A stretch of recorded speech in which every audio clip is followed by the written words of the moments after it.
អាត្មានឹងឲ្យឧបាលីស្វែងរកព្រះធម៌បានដើម្បីជួយសង្គ្រោះដល់ជីវិតសត្វលោកឧបាលីការបួសធ្វើជាព្រះសង្ឃឧបាសកត្រូវលះបង់ឲ្យអស់ការលះបង់របស់ឧបាសកពិតជាពិសេសជាងការលះបង់របស់រាជបុត្រទៅទៀតទ្រព្យសម្បត្តិគ្រឿងអលង្ការសេចក្តីសប្បាយព្រោះពួកគេត្រេកត្រអាលជាមួយនឹងរបស់ទាំងនេះដូច្នេះมันអាចធ្វើពួកគេមានការលះបង់បានឡើយនេះគឺជាវត្ថុក្រៅខ្លួនប៉ុន្តែឧបាសកមិនត្រេកត្រអាលជាមួយនឹងទ្រព្យសម្បត្តិទាំងនេះទេឧបាសកបានចំណាយពេលមួយជីវិតដើម្បីស្វែងរកព្រះធម៌មិនខ្វល់ខ្វាយពីទ្រព្យសម្បត្តិដែលរាជបុត្រប្រទាន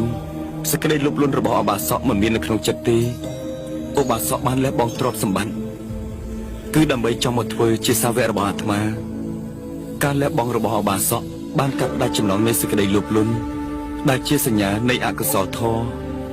ឧបាសកពិតជាធ្វើបានល្អណាស់នៅក្នុងទង្វើបែបនេះ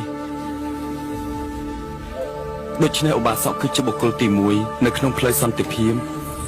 ទី1នៅក្នុងផ្លូវសន្តិភាព